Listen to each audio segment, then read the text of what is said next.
Mesdames, Messieurs, bonjour. Merci de votre présence. Nous allons vous proposer la troisième carte blanche que nous avons organisée en partenariat avec Altaïr Think Tank, qui a cette année comme slogan « La culture changera le monde ».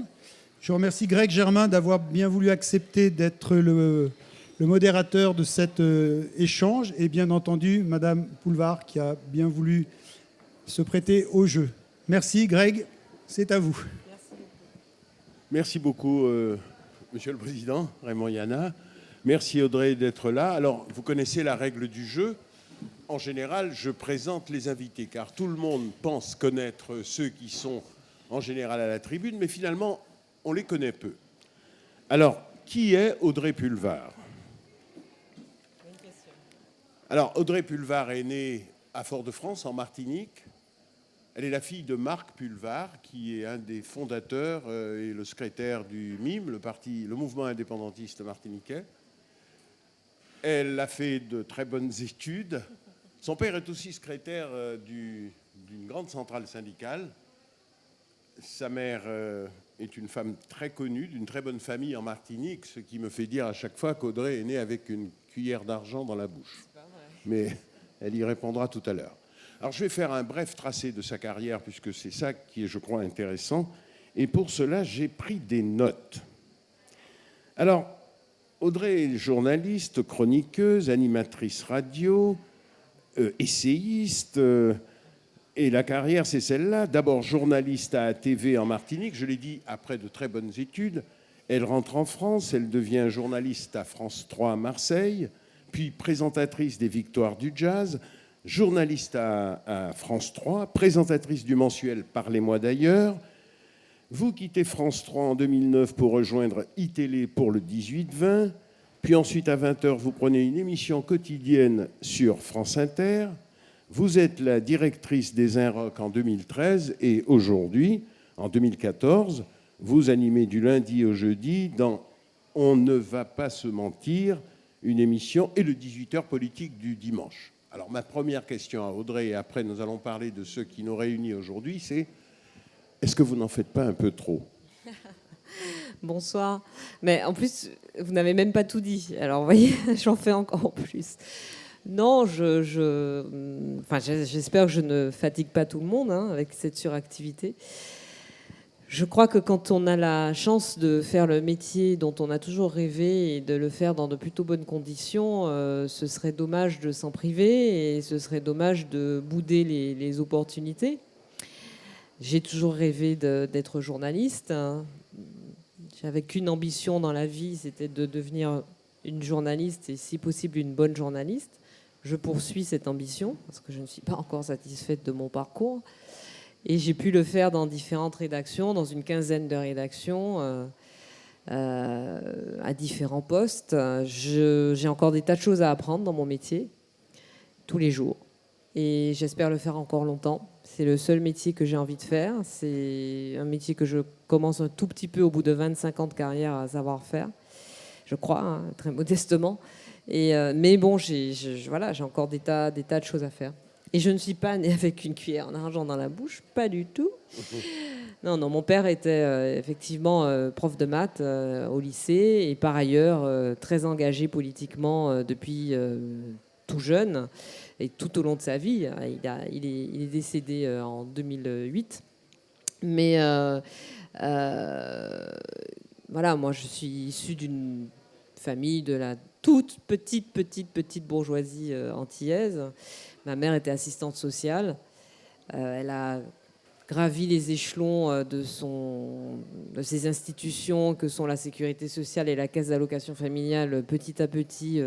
J'ai toujours vu ma mère travailler, préparer des examens, etc. et passer d'échelon en échelon administratif. Elle est aujourd'hui à la retraite. J'ai la chance de l'avoir encore. Mais on est issu d'une famille, je suis issu d'une famille très modeste où... Greg, tu connais cette expression où mes grands-parents maternels m'ont toujours dit de ne jamais oublier, en traduction française, la boue que j'ai derrière les pieds. C'est-à-dire ne jamais oublier la glaise dont je suis issue, même si j'ai fait des progrès sur l'échelle sociale. Oui, Effectivement, il faut toujours mieux savoir d'où l'on vient pour mieux savoir où l'on va. Alors, je n'ai pas parlé des récompenses. Il y a le trophée des femmes en or pour les catégories médias en décembre 2008, le prix Arc-en-Ciel en 2004 pour l'enfant bois, que j'avais trouvé formidable, le prix Carbet aussi des lycéens, toujours pour ce même enfant bois. Et aujourd'hui, nous sommes réunis, grâce à Altaïr et au Off, pour parler de 2 livres d'Audrey. Le premier, Libre comme elle, non pas les ailes du désir, mais elle, mesdames. J'en dirais un petit peu plus. C'est un livre qui parcourt la vie d'une vingtaine de femmes à peu près, qui sont toutes en général insoumises, toutes qui ont défrayé la chronique à leur moment, toutes en général qui n'ont pas été aimées par les bien-pensants. Et ça va arrête-moi, de Marilyn Monroe à Toni Morrison, prix Nobel de littérature, la noire américaine que vous connaissez peut-être. Louise Michel, Camille Claudel. Mais je te laissais dire tout ça. Oui, parce que ces femmes ont eu toujours des choix littéraires, artistiques, sociaux, politiques qui les ont fait, comme je l'ai dit tout à l'heure, pas forcément aimés par leurs contemporains, et notamment Jeanette Winterson. Alors, Audrey, un tel livre, parce que vous vous sentez proche de ces femmes, pourquoi ? Parce qu'en fait, ce livre est né d'une question récurrente. Moi, je dis souvent que je suis une féministe prosélyte et donc convaincue et inaliénable. Il y a une part féministe inaliénable en moi. Et donc, depuis bonne vingtaine d'années maintenant, je me rends dans des lycées, dans des collèges, je participe à des tables rondes, à des débats, j'anime des débats sur toutes ces questions liées à l'égalité entre femmes et hommes et toutes ces questions liées au combat féministe qui sont encore d'actualité. Et régulièrement, à l'issue de ces rencontres, j'ai des jeunes filles ou des jeunes femmes qui me demandent qui sont vos références, quels textes il faut lire, quels sont les combats qui vous ont inspiré. Quand ma fille était pas loin d'avoir 18 ans, je me suis dit qu'une façon de répondre à cette question et de transmettre en même temps l'amour de certains beaux textes et beaux combats, c'était de rendre hommage à celles qui ont construit ma pensée féministe dès toute jeune. Alors il y a évidemment le premier cercle intime de ma mère, de ses sœurs, de ma grand-mère maternelle, qui est ma première féministe. Mais bon, je pense que ça intéresse peu le grand public. Et même si je leur rends hommage tous les jours d'avoir fait de moi celle que je suis, je voulais aussi rendre hommage à ces femmes très connues dont le legs nous oblige. Et pouvoir parler et donner envie à ces jeunes femmes ou à ces jeunes filles qui ne connaissaient peut-être pas leur combat, de donner envie de lire les textes, de s'intéresser au combat de gens comme Gisèle Halimi, comme Simone Veil, la philosophe, pas la politique, comme Janet Winterson, l'auteur britannique, Karen Blixen, Doris Lessing, Janis Joplin et j'en passe et des meilleurs. Voilà, pour moi c'était important et le livre a plutôt bien marché d'ailleurs, donc ce qui me ravit. Parce que ça me ravit, non pas pour moi, mais ça me ravit parce que tous les gens qui ont lu ce livre ont eu envie de se plonger ou de se replonger dans l'œuvre de ces femmes. Et pour moi, c'était ça vraiment l'objectif de ce livre, et c'était le plus important. Oui, alors nous sommes des mêmes sociétés créoles, puisque nous habitons des îles voisines. Et Audrey a tout à l'heure parler du fondement même de son féminisme. Mais tout à l'heure, je reviendrai là-dessus en parlant de sa grand-mère, puis de sa mère. Mais si elle avait connu son arrière-grand-mère, ça aurait été la même chose. Nos sociétés sont, comme on dit, matrifocales, c'est-à-dire qu'elles reposent essentiellement sur les piliers centraux que sont les femmes de nos pays. Il y a une très belle parole d'Édouard Glissant qui dit que les femmes de nos pays ont conduit la barque du rêve et tenu en main les cordes de la révolte. Elles ne sont pas quelquefois autorisées à tutoyer les dieux, mais mieux que n'importe quel chargé du rite, elles pressentent l'avenir. Féministe, c'est le contraire de machiste ? C'est un peu plus que ça, parce que les combats féministes, c'est l'intersectionnalité chère à Angela Davis, dont je parle aussi dans mon livre. Le féminisme, c'est un combat pour l'égalité entre les femmes et les hommes, mais c'est le combat de toutes les égalités. C'est le combat de tous les combats, en fait, puisque c'est un combat émancipateur. Le moteur du féminisme, c'est de libérer les femmes de leurs assignations, et symétriquement, et c'est ce qu'expliquait notamment avec le deuxième sexe Simone de Beauvoir, même si le deuxième sexe n'était pas pour elle un livre féministe en tant que tel. Mais libérer les femmes de leurs assignations, c'est par symétrie libérer les hommes de leurs assignations. Parce qu'à partir du moment où vous considérez que les femmes ne sont plus limitées à un périmètre dans leur rôle dans la société, dans la famille, etc., eh bien, automatiquement, symétriquement, par effet miroir, vous libérez les hommes des assignations qui leur sont faites. Donc, on a tous intérêt à être féministe, puisque le féminisme libère à la fois les femmes et les hommes, et que le féminisme est une utopie, mais c'est une utopie extrêmement vivace, dont l'objet est de construire une société meilleure. Donc c'est un combat, c'est encore une fois, c'est ce qu'explique beaucoup mieux que moi Angela Davis, c'est le combat qui est à l'intersection de tous les combats émancipateurs, de tous les combats égalitaristes pour les êtres. Et donc être féministe, c'est effectivement le contraire d'être machiste, mais c'est un peu plus que ça. C'est vraiment imaginer une société différente, une société qui interroge chacun d'entre nous. C'est-à-dire que le féminisme, c'est pas une question de bonne femme, c'est une question de société, c'est une question qui nous engage tous, quel que soit notre sexe, quel que soit, et je dis volontairement sexe et non genre, parce que je pense à Geneviève Fraisse, dont je parle aussi dans le livre, la formidable Geneviève Fraisse, qui insiste sur le mot sexe et non le mot genre, parce que genre est une atténuation de l'intensité du combat qu'il y a pour les femmes à s'affirmer. Donc, quel que soit son sexe ou quelle que soit son orientation sexuelle, même si j'aime pas l'expression orientation sexuelle, puisqu'elle sous-entendrait qu'il y aurait une désorientation, quel que soit son sexe ou son orientation sexuelle, on a intérêt à être féministe. C'est mon point de vue. Non, c'est un très bon point de vue. Mais alors, moi, je vais immédiatement à la question. Est-ce qu'un monde conduit ou gouverné par les femmes serait forcément meilleur qu'un homme conduit et gouverné par les hommes ? Non. Non, parce que la femme n'est pas un être meilleur que l'homme, que la femme au pouvoir est aussi impitoyable, arriviste, sujette à la compromission que l'homme. Le monde aujourd'hui est essentiellement dirigé par des hommes, surtout nos mondes, nos sociétés dites développées. Mais moi, mon rêve n'est pas celui d'un monde dirigé par des femmes. Hein. Je fais aussi peu confiance aux femmes qu'aux hommes pour être altruiste et être à l'écoute des autres. Mais je rêve d'une société plus égalitaire. Je rêve d'une société où chaque petite fille s'autoriserait les mêmes rêves, les mêmes horizons, les mêmes souhaits de réalisation que tous les petits garçons. Je rêve d'un monde où ça ne veut pas dire que les rôles ne puissent pas être à peu près définis. Ça ne veut pas dire que tout est relatif. Évidemment qu'il y a des différences entre hommes et femmes. Mais il n'y a pas matière, à mon sens, à inégalité inscrite. Cette inégalité, elle se construit. C'est pour ça que Simone de Beauvoir, cette phrase qui a été tellement reprise et galvaudée, on ne naît pas femme, on le devient. On est, NAIT, être humain.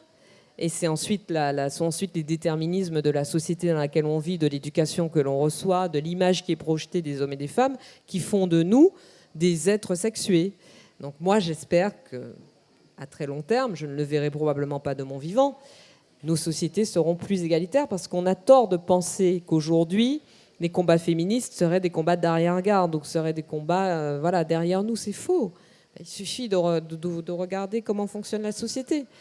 Il suffit pour les jeunes filles qui font des études de commencer leur vie professionnelle pour se rendre bien compte qu'elles ne sont pas l'égale de leurs collègues masculins, qu'elles sont sujettes, et ce n'est pas qu'un fantasme, ce n'est pas que dans notre tête, qu'elles sont sujettes à des pressions sexistes, qu'elles sont empêchées dans l'évolution de leur carrière, qu'elles sont ramenées systématiquement à leur fonction de mère de famille, et je dis fonction à dessein, alors que ce sont des êtres libres, puisque quand il y a une mère, en général, il y a un père, ou il y a une deuxième mère, si c'est un couple homosexuel, mais il y a deux personnes, a priori. Donc, il faut aussi renvoyer le deuxième parent, qu'il soit un père ou une deuxième maman, à ses propres responsabilités. Et il suffit de regarder le tableau du chômage, par exemple, la précarité dans laquelle sont tenues les femmes, le nombre de femmes, la proportion de femmes et de femmes hyper précarisées dans les statistiques du chômage, la question des violences domestiques, la question des violences sexistes, la question du harcèlement, des agressions sexuelles, pour se rendre compte qu'on est en France, en 2016, dans une société extrêmement arriérée. Arriérée, c'est ça le mot. Et même si on ne veut pas considérer les femmes sous cet angle très victimaire, même pour celles pour qui tout va bien, qui ont reçu une éducation, je veux dire, à l'école, à l'université, etc., qui ont un bon métier, qui ont une vie épanouie, qui savent ce qu'elles veulent, qui sont libres, qui sont indépendantes, même pour elles, c'est un combat d'être libre. C'est un combat permanent. C'est un combat qui est aussi celui des hommes qui essaient d'être libres par rapport à la société qui est la nôtre, mais qui a une intensité toujours beaucoup plus grande. Donc tant que les femmes devront faire plus d'efforts que les hommes pour être libres, on sera dans une société inégalitaire. Mais notre pays, pourtant, a presque inscrit dans sa constitution l'égalité homme-femme, et surtout notamment dans le monde politique, où aujourd'hui on ne peut plus présenter de liste sans qu'il y ait une parité. Pas pour tous les scrutins. Alors déjà, il a fallu une palanquée de lois, je ne sais plus combien il y en a, 6, 7, 8, 10 lois sur la parité avant qu'on arrive à obtenir des résultats à peu près probants. Ensuite, pendant des années, sur le plan politique, il y a des partis, y compris des partis très réputés, qui ont préféré payer des millions d'euros d'amende plutôt que on peut dire le parti Les Républicains, par exemple, plutôt que de mettre en place la vraie parité. Et puis bon, cette parité ne concerne pas tous les scrutins. On pourrait imaginer une loi qui invaliderait toute élection, tout scrutin de liste qui ne serait pas paritaire. On n'en est pas encore là. Mais même au-delà de la question de la présence des femmes en politique, c'est la différence que Geneviève Fraisse fait entre démocratie inclusive et exclusive. C'est-à-dire que oui, dans les textes, sur le papier, nous sommes les égales des hommes, mais dans la réalité, le concret, le quotidien, on en est loin. C'est vrai qu'on dit que la culture changera le monde, mais dans notre métier de culture, en tout cas pour ce qui est le mien, aller chercher le nombre de femmes qui sont directrices de centres dramatiques nationaux, de centres dramatiques régionaux ou de scènes nationales. C'est terrible. C'est vrai que de ce côté-là, la France est un pays extrêmement arriéré. Bon. Combien de femmes conservatrices de musées, combien de femmes à la tête de grandes institutions culturelles? Il y en a extrêmement peu. Et pourtant, vous savez mieux que moi qu'il y a beaucoup de femmes dans ces métiers-là. C'est vrai. Et alors, on ne naît pas femme, as-tu dit, mais naît-on féministe?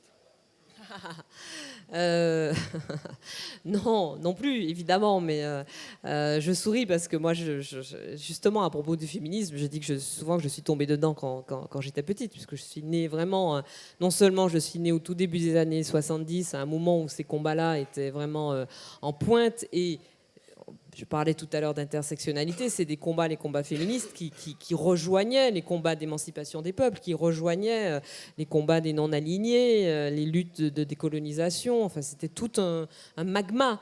Moi, je suis née au milieu de ça, en plus dans une famille hyper politisée, hyper engagée, avec une mère très féministe, des sœurs de ma mère.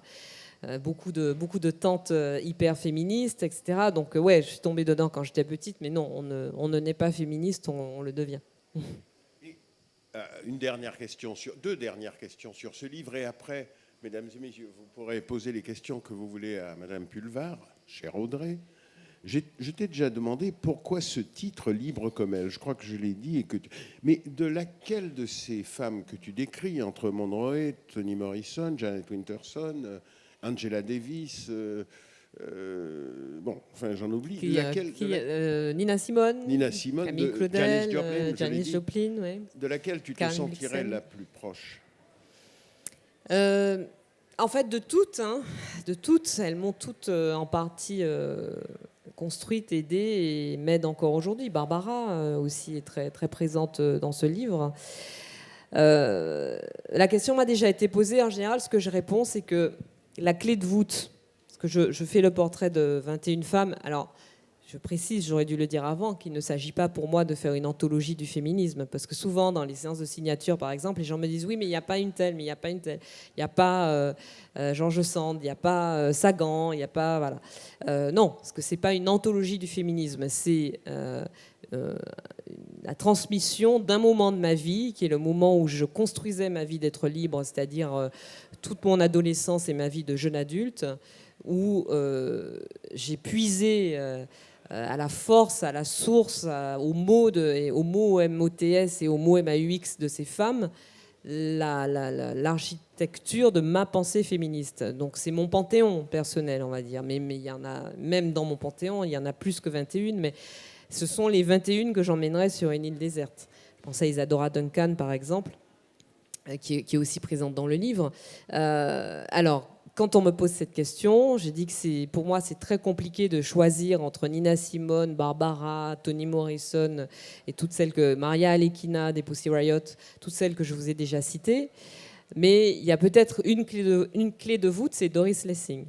C'est l'auteur britannique Doris Lessing, prix Nobel aussi de littérature, qui est celle dont l'œuvre est, à mon sens, rassemble toutes celles-là, toutes celles des autres, et leur combat, et qui est en même temps celle qui a eu à payer le prix le plus lourd. Parce que le point commun de toutes ces femmes, tu disais qu'elles ont été en rupture avec leur société, leur entourage, etc. Le point commun de toutes ces femmes, c'est que dès la toute petite enfance, et c'est frappant par exemple chez Isadora Duncan qui dès l'âge de 10 ans donnait des cours aux enfants de 3-4 ans, des cours de danse dans son quartier, et qui à 10-12 ans dit je ne serai jamais la femme de quelqu'un parce que je veux être une femme libre, etc. C'était le cas de Louise Michel, elle avait 7-8 ans quand elle a décidé de prendre en main son destin. C'était le cas de Camille Claudel.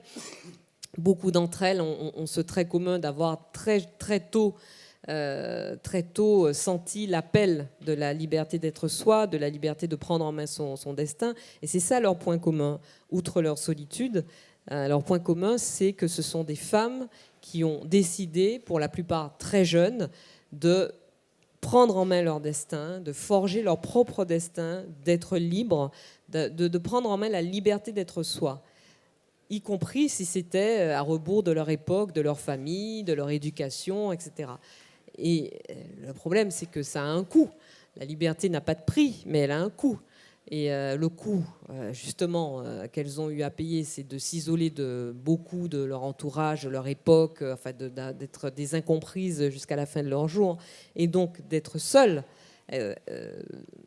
insondablement, de façon insondable, seule. Mais celle qui a eu le prix, qui a dû payer le tribut le plus lourd, c'est Doris Lessing, parce que Doris Lessing, pour réaliser ce destin d'être libre, a dû abandonner ses enfants. Les enfants d'un premier mariage. Elle a eu un autre enfant après. Ça se passe première moitié du XXe siècle. Elle habite dans ce qu'on appelait à l'époque la Rhodésie. Elle a été mariée très jeune. Elle a eu des enfants. Et elle a cet appel de liberté en elle qui fait qu'elle comprend que cette vie-là n'est pas faite pour elle et qu'il lui faut construire son destin. Et elle abandonne ses enfants. Et toute son œuvre, moi ce que je dis dans mon livre, c'est que l'œuvre de Doris Lessing, qui est formidable, qui est magique, qui est d'une intensité folle, finalement je crois qu'il ne faut pas la lire trop jeune, parce que le problème quand on lit Doris Lessing, c'est qu'on se rend compte que l'échec est quasiment assuré. dans cette quête de liberté. Parce que le prix à payer, enfin le coût du moins de cette construction d'être libre est tellement élevé, les pertes sont tellement lourdes que à la fin, même quand on se dit j'ai réussi à être celle que je voulais être, il y a quand même un sentiment de profond échec. Et donc, il vaut mieux le savoir après, je crois, que trop tôt. Mais tu évoquais Janet Winterson tout à l'heure. Janet Winterson est une auteure britannique formidable, peu connue, une enfant qui a été abandonnée, une enfant d'une... Enfin, sa mère l'a eue quand elle avait 17 ans et l'a abandonnée à la naissance. Elle a été adoptée par une famille assez dysfonctionnel, un couple assez dysfonctionnel. Et le combat de Janet Winterson est encore en vie, je lui souhaite une très longue vie. Le combat de Janet Winterson pour être elle-même, ce qu'elle dit, ce qu'elle raconte de son enfance, quand elle dit qu'elle avait cette sensation écœurante de ne jamais trouver sa place, son combat pour assumer ce qu'elle est, pour construire sa vie de femme libre, d'être humain libre, c'est extrêmement émouvant et c'est extrêmement douloureux. Et elle a cette phrase que je trouve très belle, Janet Winterson, elle dit, mais finalement le bonheur, c'est un état assez bovin et de toute façon passager, mais la quête du bonheur, et cette quête de liberté, la quête du bonheur est bien supérieure au bonheur lui-même, parce qu'elle n'a pas d'exigence de résultat. Et c'est ce qui la guide aujourd'hui, et c'est quelqu'un qui a beaucoup compté pour moi. Merci. Je ne vais pas ajouter plus. Est-ce que vous avez des questions à poser à Audrey sur ce livre? Si je ne vous ai pas assommés tous. Non, les gens sont très heureux. Alors, on distribue un micro, je fais comment? Toujours la première question, la plus difficile. Il y en a une, alors, c'est la plus dure. Elle est déjà... Une fois qu'elle sera faite, il y en aura d'autres. Il y en a une là aussi. On va peut-être commencer par monsieur qui a levé la main le premier.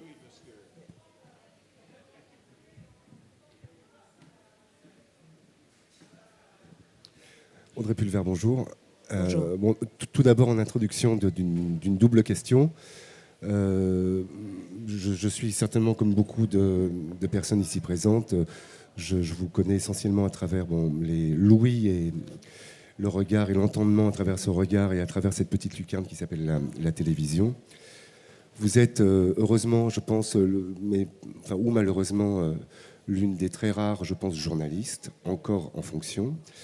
Il n'y a plus beaucoup de journalistes à la télévision. Oui, il y en a, mais quand je parle de journalisme, je parle d'équité, de regard ouvert et profond. D'ailleurs, je vous estime. Non, mais là, c'est pas pour vous, parce que je vais vous poser une question peut-être un peu embarrassante après.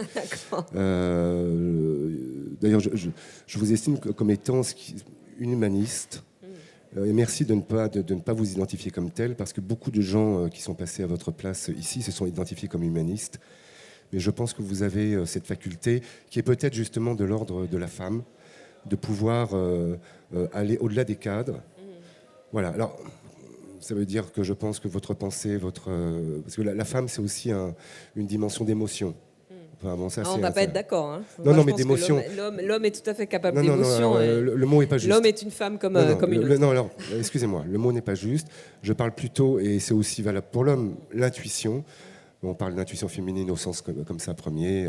Je pense que la faculté d'intuition qui peut se trouver chez l'homme est une fibre féminine. Mais bon, justement, pour revenir au cadre. Alors, d'abord, une question qui est liée à votre livre que je n'ai pas encore lu. Est-ce que vous faites référence à Griselidis Réal dans votre livre? Non, pas du tout, d'accord. Et deuxième question, donc, qui est sur la question de toutes ces femmes auxquelles vous vous référez, qui sont finalement des femmes de haut combat, de combat à la fois d'émancipation liée au statut de la femme, disons, mais au-delà de ça, qui ont émancipé la société. Et vous, donc, Audrey Pulvar, qu'est-ce que vous enfin, je reviens à la question de M. Germain. Comment est-il possible dans ce monde-là, parce que grâce à ces femmes, vous êtes là, enfin, je pense que vous êtes là grâce à elles, Mais aujourd'hui, sur vous-même et la question de la femme, en termes d'émancipation sociétale par rapport à toute cette faille, parce que vous parlez de la justice d'une certaine manière, de la justice. Je ne pense pas que le cadre télévisuel soit très représentatif de la justice. La preuve, la question du vivant et la question mortifère de la passivité dans laquelle la télévision nous entraîne dans sa marchandisation et dans son décervelage, et a une très haute responsabilité. Et la question du théâtre se pose aujourd'hui aussi face à la télévision. C'est pas du tout. Je pense on s'en sert. Le théâtre se sert beaucoup de la télévision comme voilà, levier marchand, etc., de promotion. Mais là, je crois qu'on se gourre tous et que la vraie question, c'est la question du vivant contre la congélation de la pensée. Vous, donc, en tant que femme et donc qu'être, parce que c'est d'abord l'être, quel est votre pouvoir en réalité ? Et donc, dans cette question-là, la question de la subversion, comment est-elle possible ? Non pas, je ne parle pas de la réaction, je parle de la subversion comme possibilité à travers la place, vous avez une place de pouvoir, entre guillemets, parce que vous êtes prise dans un grand cadre. Quelle est votre place du pouvoir ? On va prendre plusieurs questions. Audrey, peut-être. Vous voulez D'accord, poser une donc question, je retiens madame votre question. Il y a une question. après, La question je la note. il y en a beaucoup. Je vais écrire alors. Non, je note pour toi. La mienne sera très courte. J'aimerais savoir, pour être féministe moi-même et avoir vécu beaucoup de choses et à travers beaucoup de figures, dont beaucoup que nous avons en commun, j'aimerais savoir pourquoi ce mot est devenu complètement péjoratif et est devenu une insulte. Féministe, mais il a toujours été. Vous savez ce qu'il faut répondre, hein, quand on dit que les féministes sont mal baisées, il faut répondre à qui la faute, camarade. Alors moi, je vais citer deux belles figures. Olympe de Gouges, donc avant 1789, complètement méconnue pour les droits de la femme, qui a été guillotinée, naturellement. Et je rends Elle avait hommage... écrit la Déclaration des droits de la femme. Oui. Et je rends hommage à toutes les copines des pays qui font face au radicalisme musulman. En particulier, je pense à Jemila Ben Habib, une copine algérienne qui est poursuivie et menacée. Il y a des dizaines, des centaines de ces femmes. Je trouve peut-être qu'on n'en parle pas assez. Et merci à vous. Merci beaucoup. Alors, on va attendre. Audrey va répondre à la première. Il y avait une première question ici, finalement, qu'on n'a pas entendue. Donc, je on vais la écouter, tient, on la apprend tient. la quatrième et puis je Donc, réponds. donc la place de la télévision dans le pouvoir. formatage du Coca-Cola pour l'esprit le libre temps de et la service subversion. le temps de cerveau disponible. Bonjour. Alors, oui, donc votre question, Saadi, votre Allez. question, je vous écoute. Oui, merci. Saadi Younis Bari, conteur, poète, clown L'homme du franco-irakien. tapis volant. Voilà, tapis volant des rêves à la Maison de la Parole.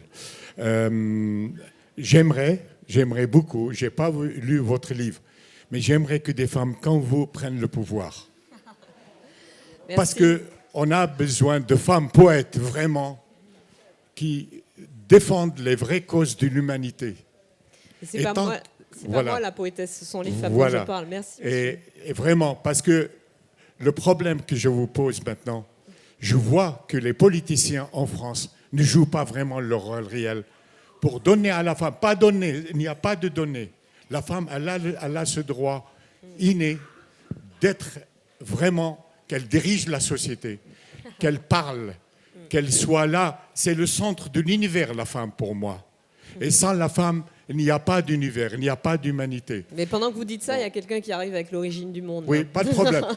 Très bien. Comme madame là qui a parlé, il y a tellement de femmes oppressées dans le monde arabe et peut-être en Afrique qui n'ont même pas Bien le sûr. droit de guider une voiture On y viendra. en Arabie Bien sûr. Saoudite. On y viendra. Est-ce qu'en France, j'aimerais que vous éclairez le problème des politiciens qui ne jouent pas réellement leur rôle, vraiment, que la femme et l'homme soient égales pour diriger la société. Merci, Merci. Saadi. Plusieurs questions qui sont politiques, puisque il y a Plusieurs la questions. politique Donc à la sur le télévision, pouvoir. le pouvoir et la subversion. Alors mon pouvoir est très limité, hein. Mon pouvoir individuel en tant que journaliste est très limité. Le pouvoir de la presse est très fort et sa responsabilité également dans la façon dont évolue la société française est important. À titre personnel, et en essayant d'en convaincre mes confrères et consoeurs, et j'y arrive, hein, Enfin, je veux dire, je ne suis pas la seule à penser ce que je pense. À titre personnel, je suis tendue en permanence vers l'objectif de la confrontation constructive d'idées. Je pense que, personnellement, je n'aime rien tant que rencontrer quelqu'un qui ne pense pas comme moi et discuter avec cette personne. Et qu'on arrive l'un l'autre à progresser. Donc, tous mes efforts sont quotidiennement, professionnellement tendus vers le dialogue, la confrontation d'idées, et non l'aboiement, puisque vous avez constaté, comme moi, que la mode aujourd'hui à la télévision, c'est ce qu'on appelle la bonne télé, c'est-à-dire mettre face à face des gens qui sont caricaturaux dans leur façon de penser et les faire, leur demander de s'aboyer l'un sur l'autre. Ça ne m'intéresse pas. Je pense que c'est une défaite de la pensée. Je pense que c'est très dangereux, que c'est effectivement ce qu'avait théorisé Patrick Lelay de façon magistrale en disant « Mon travail, c'est de mettre à votre disposition, à la disposition des annonceurs, du temps de cerveau disponible. Mon travail, c'est de ramollir les cerveaux entre deux écrans de pub afin que quand vos messages arrivent, les cerveaux soient le plus réceptifs possible à vos messages publicitaires. » Donc il a magistralement théorisé ce qu'était la télévision aujourd'hui.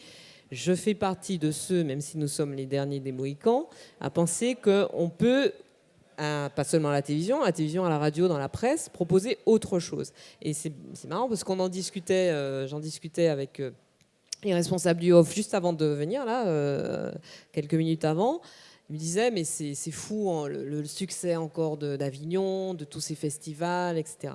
Mais ça fait 25 ans que je fais ce métier, ça fait 25 ans que je constate que ce soit des téléspectateurs, des spectateurs ou des lecteurs, les gens, le public, vous êtes toujours reconnaissant de lui parler comme à un adulte et de s'adresser à son intelligence plutôt qu'à ses tripes.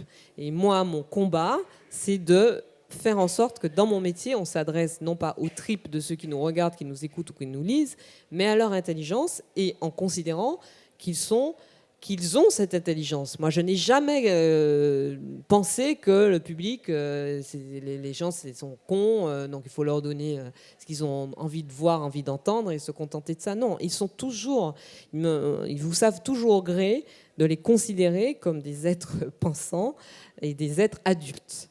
Et donc, voilà ce que je fais déjà au quotidien. Ensuite, j'écris des livres en espérant qu'ils aient un tout petit peu qu'ils laissent une toute petite trace, mais de façon, encore une fois, très modeste, parce que je n'ai pas la prétention ni d'avoir la vérité, ni de la délivrer. Mais effectivement, je suis assez désespérée de l'offre télévisuelle en général, même si je crois qu'il y a encore des programmes de qualité, et surtout, pendant de mon combat permanent pour que les idées, la confrontation d'idées l'emportent. Surtout, je suis persuadée qu'on peut faire des programmes de grande qualité et avoir une grande audience. Qu'on n'est pas obligé de faire de la merde pour avoir une grande audience. Donc voilà, mais je ne suis pas la seule à penser ça. C'est vrai que c'est un point de vue minoritaire dans notre métier, mais il existe quand même. Alors il y avait une deuxième question sur le féminisme. Pourquoi ce mot est un gros mot ? Ça a toujours été un gros mot. Féministe a toujours été considéré comme un gros mot. D'abord, à l'origine, les féministes, c'était des hommes qui présentaient des caractères physiques féminins. Ensuite, c'est devenu un combat politique. Mais on a toujours reproché aux femmes de se battre pour leur liberté. Elles ont toujours été elles se sont toujours entendues dire ce qu'on s'entend dire aujourd'hui. Il y en a assez. Vous avez assez de droits. Là. Mais aujourd'hui, si vous dites que vous êtes féministe, on va dire mais pourquoi ? Les femmes ont les mêmes droits que les hommes, elles peuvent faire ce qu'elles veulent et tout. Sauf qu'on sait bien que dans la réalité, ce n'est pas le cas. Qu'il y a encore des tas de combats à mener pour que les femmes soient effectivement l'égale des hommes. Donc, les féministes ont toujours été maltraitées, persécutées. Enfin, les suffragettes, excusez-moi, personne ne les a aidées. Hein. Elles sont parfois persécutées et sinon moquées. Et puis, il y a la pléiade d'adjectifs qui sont accolés au mot féministe, hein, c'est-à-dire donc, des mal baisés, ce sont forcément dégouinent, on ne dit pas des homosexuels, hein, puisqu'il faut utiliser un mot bien péjoratif. Ce n'est pas le mien, c'est celui qui est utilisé. Ce sont des hystériques, ce sont des frustrés, mais elles sont rarement considérées comme des êtres pensants qui font avancer la cause de l'humanité. Bon, c'est pas grave, hein, on continue. Moi, je dis souvent, n'ayez pas peur d'être une emmerdeuse. Alors, c'est vrai, parce que je vous vois secouer la tête, c'est vrai que non seulement aujourd'hui, c'est un mot péjoratif, mais en plus, c'est considéré dans nos pays, encore une fois, dits développés, comme un combat d'arrière-garde, quelque chose de dépassé. Alors que c'est faux. Encore une fois, il suffit d'ouvrir les yeux sur la vie. Et puis souvent, les jeunes femmes que je rencontre qui me disent « Oui, mais bon, ça va, ma mère s'est battue, ma grand-mère s'est battue. » Maintenant, je dis « Mais on en reparle dans 15 ans, après 15 ans de vie professionnelle. Quand tu verras que des gars qui sont rentrés dans la même boîte ou la même administration 3 ans, 5 ans après toi, sont passés devant. Et qu'au motif qu'il y aurait eu une grossesse, etc., tu serais devenu moins efficace, moins disponible, etc. D'abord, il y a des milliards de femmes qui travaillent, qui ont des enfants et qui sont tout aussi efficaces, performantes et disponibles que les hommes. Et ensuite, je ne comprends pas pourquoi, en 2016, on ne demande jamais à un homme si sa carrière est compatible avec le fait d'avoir des enfants et qu'on pose systématiquement la question aux femmes. Moi, je crois qu'il faut donner aux hommes toute leur place dans l'éducation des enfants et que quand on désassigne les femmes de leur rôle de mère de famille, d'éducation, etc., eh bien, on donne encore plus de place aux hommes dans l'éducation des enfants.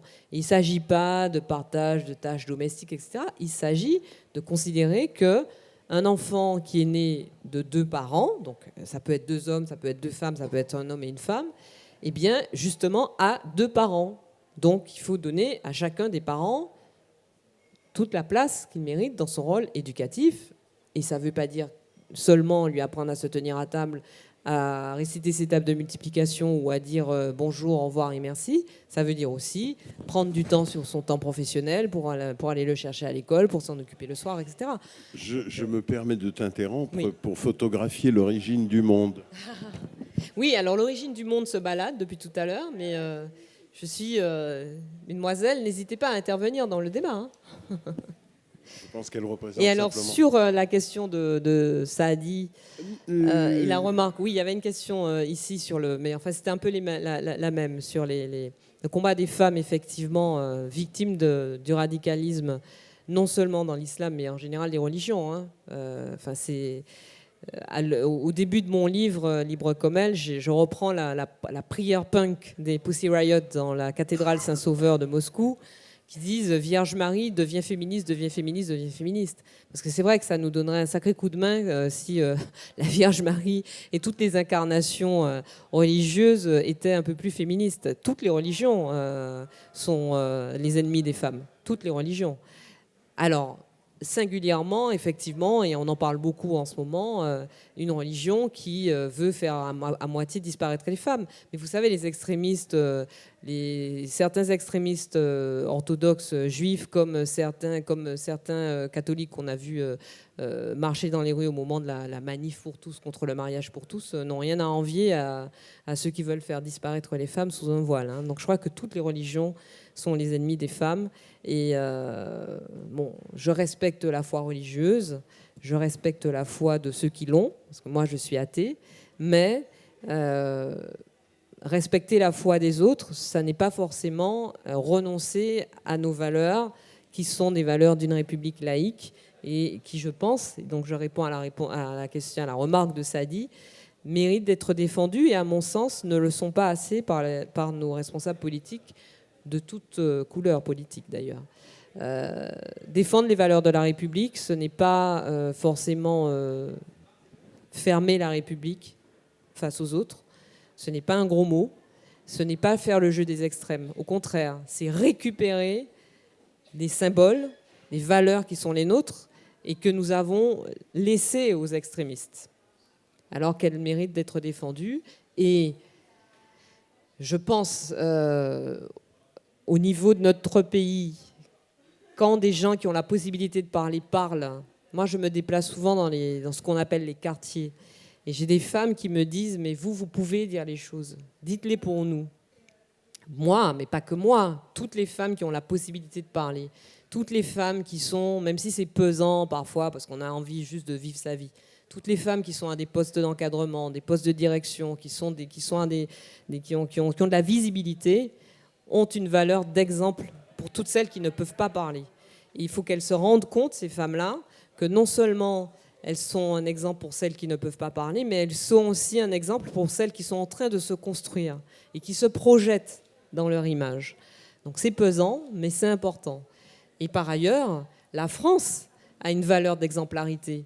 On oublie, et ce n'est pas être cocardier, ce n'est pas être, chauvin que de dire ça. On oublie à quel point la France, le pays, l'histoire de la France sont considérés comme exemplaires pour l'ensemble de l'humanité. Comme on est un pays qui est censé être le pays qui défend justement la liberté des individus, la liberté des êtres à se départir, à se démarquer de leur éducation, de leur filiation et des dictats de la société. Et c'est à nous-mêmes de défendre ces valeurs-là parce qu'effectivement, ça a des répercussions dans des pays où les droits, et singulièrement les droits des femmes, sont encore plus bafoués que dans notre pays. Oui, cela dit, moi j'ajouterais que... Mais non, pas de polémique. Donc, est-ce qu'il y a d'autres... je parle de polémique, de ce qui nous préoccupe en ce moment. Moi, lorsque j'entends nos dirigeants et Plenel étaient assis, à ma place et moi à la tienne, quand Manuel Valls dit « expliquer, c'est commencer à excuser », ça n'est pas vrai. Nous devons pouvoir comprendre, et c'est le rôle de ceux qui nous dirigent, théoriquement, de nous expliquer cet inexplicable. Quand on est enfant et qu'on a un instituteur ou un prof, quand on ne comprend pas quelque chose, on lui demande, et son rôle, c'est de nous expliquer. Si ceux qui nous gouvernent ou qui nous dirigent aujourd'hui vont simplement se dire il faut plus de si, j'ai même entendu un homme politique de renom dire qu'il faudrait que certains agents de police aient des lance-roquettes. Mais ça c'est pas la route 2 secondes. En revanche, on peut polémiquer parce que je suis assez d'accord avec Manuel Valls sur ce point-là. Je suis pas d'accord avec tout ce que dit Manuel Valls. Quelquefois, je me dis que nous aurions besoin d'explications sur ce qui se produit. Pourquoi cela se produit ? Pourquoi des jeunes Français veulent tuer d'autres jeunes Français, qu'ils soient de quelque religion que ce soit d'ailleurs. Et j'aurais bien aimé que ceux qui nous dirigent puissent l'expliquer véritablement à la télévision, sans se dire un jour que ça va m'enlever des voix ou ça ne va pas m'en rapporter. Sauf que, on va refermer la parenthèse, mais sauf qu'en l'occurrence, moi je considère qu'il faut pas tout mélanger. Et donc effectivement, il ne s'agit pas de se voiler la face. Le reproche qu'on peut, sans mauvais jeu de mots, le reproche qu'on pourrait éventuellement, si je me permettais de faire un reproche à Manuel Valls, qu'on pourrait lui faire, c'est que quand il a parlé d'apartheid territorial, social et géographique, le mot apartheid était peut-être un peu fort, mais surtout que je n'ai pas vu de mesures suivant cette déclaration qui pourraient faire changer les choses. Mais c'est pas une question de jeunes Français qui vont tuer des Français, c'est des jeunes Chinois qui vont tuer des jeunes Australiens, c'est des jeunes Canadiens qui vont tuer des Canadiens, c'est des jeunes Français qui vont tuer des Irakiens, ou des jeunes Français qui vont se battre en Syrie. Et je veux dire, aujourd'hui, il y a eu un attentat à Kaboul qui a fait 50 morts. Aujourd'hui, il y a eu un attentat de Daesh à Kaboul qui a fait 50 morts. Qu'est-ce que le pouvoir de Kaboul a fait au prophète ? Je pense à Charlie. Qu'est-ce que le pouvoir de Kaboul a fait aux enfants palestiniens ? Puisque les Juifs sont visés comme étant des agents des persécutions faites aux Palestiniens. Qu'est-ce que Kaboul a fait aux jeunes de banlieue française ? Rien. Et pourtant, il y a eu un attentat à Kaboul. Et pourtant, le 12 novembre, la veille du 13 novembre, il y a eu un attentat de Daesh au Liban qui a fait 200 morts. Et pourtant, il y a des attentats à Bamako, au Mali, au Kenya. Voilà, donc c'est... ne mélangeons pas deux choses qui sont différentes. Il y a la menace terroriste, il y a le fait terroriste, parce que c'est pas qu'une menace, c'est un fait. Vous voyez bien que voilà, ils nous atteignent. Il y a la menace terroriste, il y a le fait terroriste, il y a la sublimation de certaines névroses dans ce soi-disant combat au nom de Dieu, mais quel Dieu.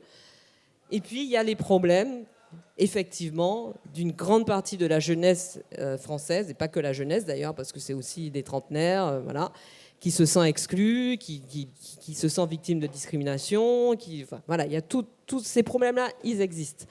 Mais je considère, et encore une fois, bon, c'est pas l'objet du débat de ce soir, que on peut pas se dire ah oui, mais ils nous attaquent parce qu'il y a des problèmes dans les quartiers. Parce que je ne sais pas quel problème il y avait à Kaboul, je ne sais pas quel problème il y avait au Canada, à Ottawa, je ne sais pas quel problème il y avait en Australie quand un type est rentré dans un centre commercial et a crié Allahu Akbar et a tué des gens, tu vois, à Sydney.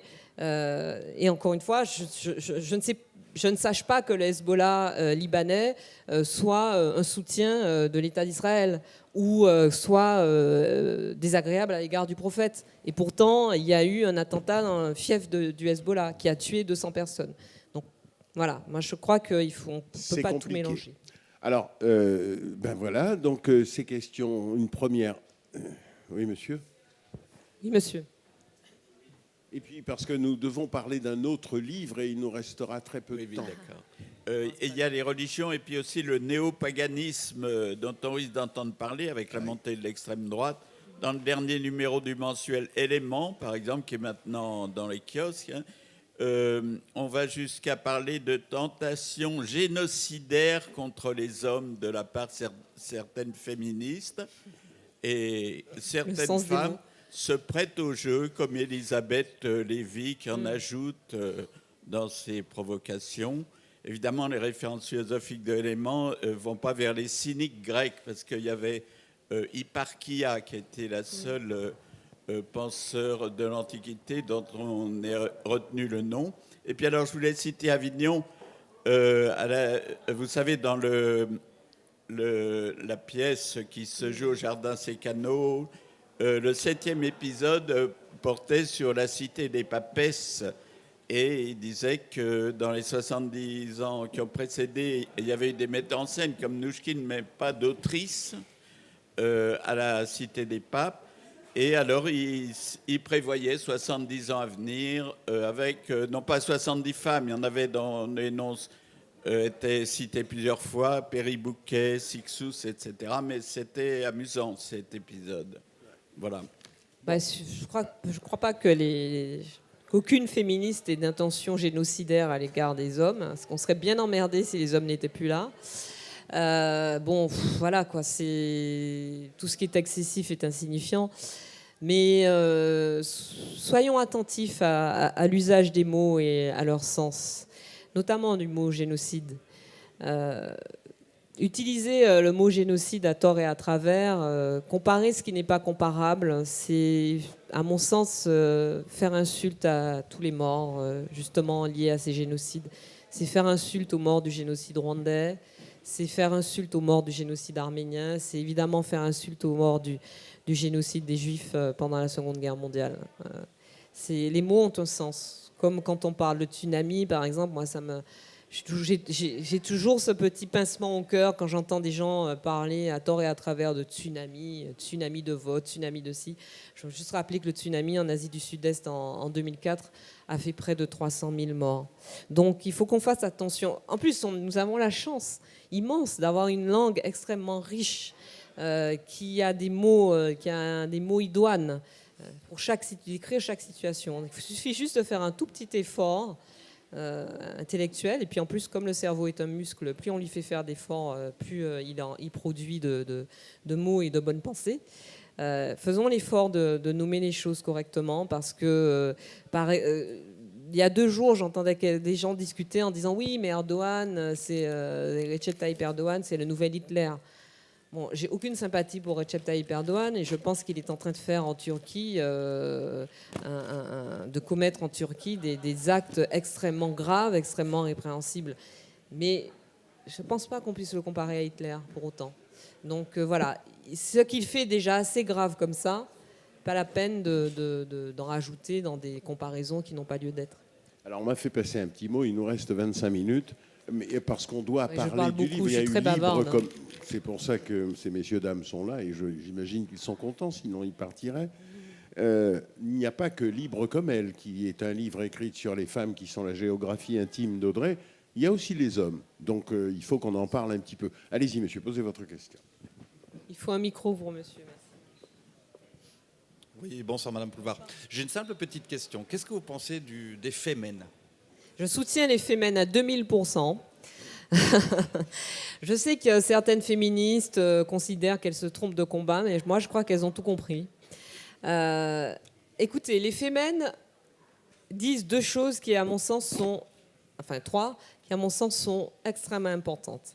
La première, c'est qu'elles combattent les religions comme étant des outils d'oppression des femmes. Et en ça, je les soutiens. La deuxième chose, c'est qu'elles font de leur corps un instrument politique. Et ça, je trouve que c'est très important, que d'autres l'ont fait avant elles. Dans Libre comme elle, je parle par exemple de Joséphine Baker, qui a fait de son corps un outil politique. On la voit comme... en dehors de sa vie de résistante, etc. On la voit comme cette danseuse avec la ceinture de banane, etc. La bonne sauvage, entre guillemets. Or, que faisait Joséphine Baker de son corps à ce moment-là, au début du XXe siècle, dans la Revue Nègre, au Théâtre des Champs-Élysées à Paris et partout où elle allait?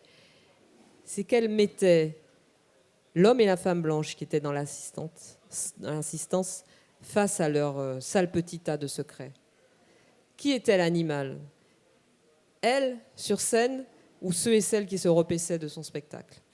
Ça a été tout le combat de toute la première partie de sa vie, avant qu'elle s'engage en résistance, etc., etc.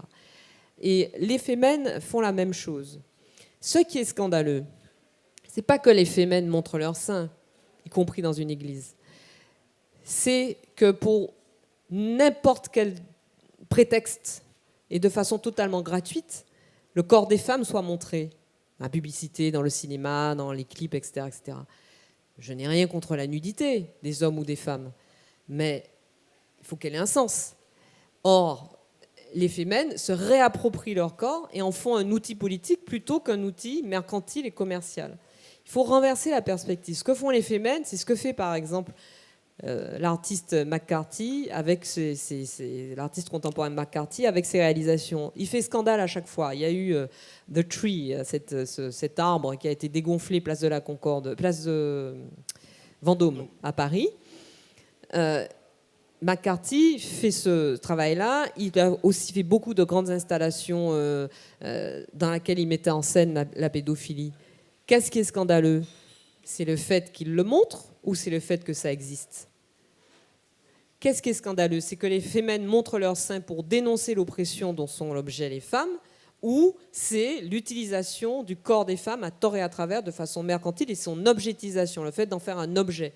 Le vrai scandale, il est là.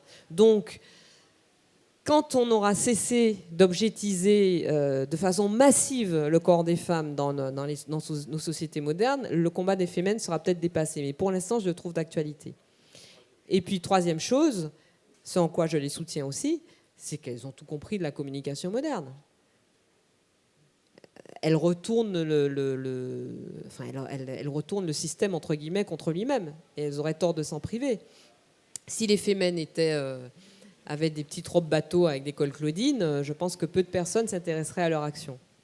Ça fait partie c'est du situationnisme. Les Pussy Riot font la même chose. Elles sont habillées, mais elles font la même chose. Elles font aussi du situationnisme, elles font aussi de la provocation, elles bousculent les consciences. Et en plus, et j'en termine par là, on aurait tort de penser, à propos des Femen ou des Pussy Riot en Russie, que ce sont des écervelés. C'est tout sauf des écervelés. Ce sont des femmes qui, quand on prend la peine d'écouter ce qu'elles disent et de lire ce qu'elles écrivent et de suivre un peu leur combat, qui ont un propos extrêmement articulé, super intéressant et très articulé et très nourri politiquement. Elles ont énormément de références, ce sont des filles qui sont très cultivées, qui ont un vrai bagage, mais quand je dis bagage, c'est quelque chose d'ancré, quoi. Et notamment les Pussy Riot, avec toute la culture politique russe, les grands poètes russes, les grands penseurs russes, etc., etc. Et puis au-delà, sont des filles qui ont un panel, enfin, oui, c'est ça, un périmètre de pensée qui est extrêmement large, qui est extrêmement construit, qui est extrêmement pertinent. Et leur action, telle qu'on la voit, peut paraître un peu comme ça, ouais, des filles avec des chaussettes couleur sur la tête, c'est pas très sérieux. Mais en fait, c'est extrêmement sérieux. Et ça mérite qu'on s'y arrête. Merci beaucoup.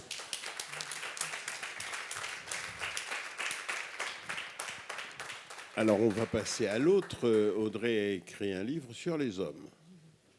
Oui, parce que j'ai rien contre les hommes. Voilà. Et alors, je me suis dit, est-ce que ça n'est pas, en écrivant ce livre sur les hommes, la meilleure façon de parler des femmes? Est-ce que tu peux nous... Aussi. Alors, le livre sur les hommes, donc Libre comme elle est sorti en 2014, et Libre et Insoumis est sorti à la fin de l'année 2015. Pareil, c'est une réponse à une question, c'est-à-dire que Libre comme elle a eu beaucoup de succès, j'ai fait énormément de séances de signature, de rencontres, etc. Et très souvent, on me disait, mais alors, il n'y a pas d'hommes qui vous ont construite, il n'y a pas d'hommes féministes, ça n'existe pas. Mais bien sûr qu'il y a des hommes. D'abord, il y a mon père, mon premier féministe, ce cher Marc, qui m'a éduquée de telle sorte que j'ai jamais eu à me poser la question de savoir si je devais limiter mon horizon ou pas, enfin me poser la question de savoir si je devais avoir une vie spécifique parce que j'étais femme et que d'autres étaient des hommes. Évidemment qu'il y a des hommes féministes et surtout évidemment qu'il y a des hommes qui ont compté aussi dans ma pensée. Alors souvent je dis que Libre comme elle, c'est le portrait des femmes qui m'ont aidé à construire ma pensée féministe et Libre et Insoumis, c'est le complément. C'est avec, pas au-delà, mais avec les femmes de Libre comme elle, ce sont les hommes qui m'ont aidé à construire mon idée de la poétique de la relation, c'est-à-dire à quelque chose, mon idée de la relation à l'être et de l'architecture du monde. Et donc dans Libre et Insoumis, qui a été publié, qui est sorti, qui était en presse début octobre, mais qui est sorti en librairie le 19 novembre, parce que c'était la date prévue. Je vous dis ça à dessein. Dans Libre et Insoumis, je rends hommage à des hommes dont l'œuvre a beaucoup compté pour moi. Mais là, même avant, j'ai envie de dire, ça descend même avant que je découvre, par exemple, Halimi, Beauvoir, etc. J'avais découvert Basquiat, j'avais découvert Brel, Brassens, j'avais découvert Balzac, parce que j'ai lu Balzac très tôt. J'ai eu la chance d'avoir une grand-mère qui m'a appris à lire quand j'avais 4 ans. Et j'ai adoré ça. Et je suis tombée en amour de la littérature. Et donc, j'ai eu la chance de pouvoir commencer à lire Balzac vers l'âge de 9 ans. Donc avant de rencontrer Gisèle Halimi, même si ces combats, voilà, encore une fois, ils étaient partout dans les conversations à la maison, j'avais déjà rencontré Balzac, j'avais déjà rencontré Mohamed Ali, qui est dans le livre aussi, j'avais déjà rencontré Martin Luther King, en même temps qu'Angela Davis, puisque mon 3e prénom c'est Angela, donc moi je suis née l'année du procès d'Angela Davis, donc je peux vous dire qu'Angela Davis, elle coule dans mes veines. Et ces hommes-là ont été particulièrement importants pour moi. C'est une vingtaine de portraits, là encore. Alors, je vais citer un peu de mémoire. James Baldwin, Alexandre Dumas, Martin Luther King, Philippe Petit, le funambule, René Char, évidemment, Jean-Michel Basquiat, qui est le premier portrait, Brel, Brassens, qui d'autre, John Maxwell Coetzee, l'auteur sud-africain, Davi Kopenawa Yanomami, qui est un Indien Yanomami, leader politique Yanomami, que j'ai eu la chance de rencontrer plusieurs fois dans ma vie. C'est quelque chose dont vous vous souvenez toujours. Ou encore Bertrand Russell. Bertrand Russell, alors pour répondre à ta question tout à l'heure sur de quelle femme je me sentirais la plus proche, je disais que c'était Doris Lessing qui rassemblait tout. Alors, dans le livre, je parle aussi, par exemple, de William Faulkner, mais pour moi, Bertrand Russell, c'est vraiment la clé de voûte. C'est celui qui rassemble tous les combats de tous les hommes dont je parle dans ce livre et qui, évidemment, m'ont construite. Je parle aussi dans ce livre de Salman Rushdie, et c'est pour ça que je vous parlais du 19 novembre, parce qu'au moment où j'écrivais le portrait de Salman Rushdie et que je racontais, parce que dans Libre comme elle, comme dans Libre et Insoumis, mon propos c'est de raconter en quoi ces personnes ont compté pour moi et en quoi elles ont changé ma vie. Il ne s'agit pas de portraits biographiques, puisque leur biographie a déjà été écrite pour la plupart d'entre eux de façon magistrale par des gens de grand talent. Donc j'avais rien à ajouter à ce sujet. Mais c'est plutôt du parti pris, ces portraits. Et Salman Rushdie, je terminais l'écriture de son portrait en août de l'année dernière. Et je me disais en l'écrivant, et d'ailleurs je l'écris comme ça, c'est incroyable de voir à quel point le propos de Salman Rushdie est d'actualité. Je me dis ça en août 2015. Je pense aux attentats de janvier 2015 qui ont frappé la France. Je pense à tous les attentats liés à l'islamisme qui ont touché l'ensemble du monde l'année dernière et cette année. Et je me disais, mais tout est là, quoi. Tout est dans l'œuvre de Rushdie. Enfin, comprendre le monde d'aujourd'hui. Pour comprendre le monde d'aujourd'hui, il faut lire Rushdie. Tout était déjà là, les versets, les amants de minuit, etc. Joseph Anton, La terre sous ses pieds, tout est là, en fait, dans ses livres et dans ses interviews.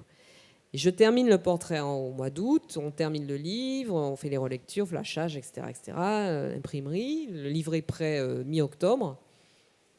Arrive le 13 novembre. Et bon, alors il est sorti le 19 novembre. Et en fait, pour ce livre, j'ai fait énormément de rencontres dans les librairies, de débats, de tables rondes, etc., etc.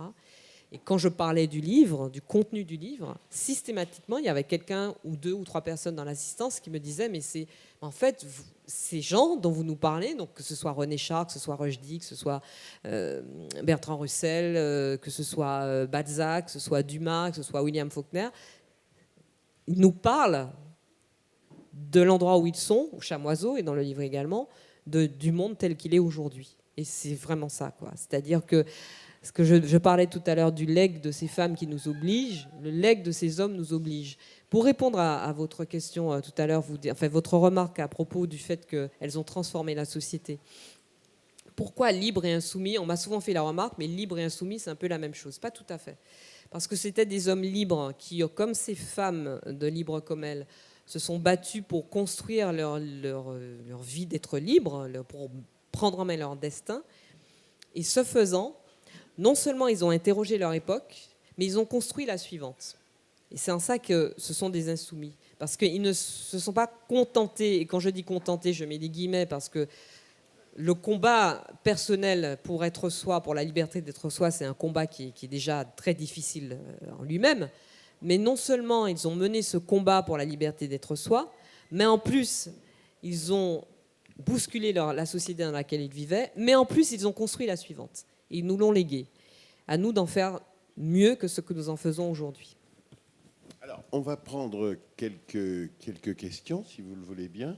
Comme ça lui permet de lire ce petit mot pendant 30 secondes. Non ? On continue à parler. Vous n'avez rien à dire. Vous n'avez pas envie. Non, mais il n'y a pas de souci. On peut aller boire un verre. Il n'y a pas de problème. Question, non, je les ai assommés, je crois. Ils n'en peuvent plus. Oui, non, pas assommés, mais. Bon, à toi alors. Hein, mais moi, de relancer. Ah oui, c'est difficile. C'est pas mon métier. Non, je plaisante. Oui, bon, je trouve que c'est formidable que nous ayons la chance d'avoir Audrey Pulvar avec nous, d'avoir pu nous dire tout ce qu'elle nous dit, parce que est-ce qu'il faut, pour pouvoir se livrer à ces combats-là, est-ce qu'il faut être né hors de France, avoir la preuve, d'autres René Char, imaginaires, non, je ne parle pas de René Char, avoir d'autres imaginaires aujourd'hui pour tenter d'essayer de voir comment on peut imaginer une société qui ne soit pas celle qu'on est en train de quitter si péniblement. Non, je ne crois pas. Ne serait-ce que regarder la société française telle qu'elle est aujourd'hui, telle qu'elle existe, telle qu'elle se construit, c'est déjà une source d'inspiration. Mais Sadi est parti, justement, je voulais lui dire tout à l'heure, quand il a Il a parlé des poètes. Alors, il a eu la gentillesse de me considérer comme une poétesse, mais ce que je ne suis pas. Je n'ai pas cette prétention-là. Mais je voudrais juste reprendre, et je le dis souvent dans mes interviews, c'est d'ailleurs dans l'avant-propos de mon livre, parce que pour moi, c'est une phrase d'une justesse infinie. Ce mot de Percy William Shelley qui dit que les poètes sont les législateurs secrets du monde. En fait, quand on vous dit ça la première fois, vous dites ouais, bon, c'est gentil, c'est bien joli, ok, peace and love, des fleurs et tout ça. Non, mais c'est vrai. Il faut y réfléchir à deux fois. C'est aussi d'ailleurs ce que disait Albert Camus dans son discours quand il a reçu son prix Nobel. Il le dit différemment. Le travail du poète et son moteur, son aiguillon, c'est de dilater le monde. C'est de dilater l'existence, c'est de dilater les minutes, de les rendre plus intenses et plus belles.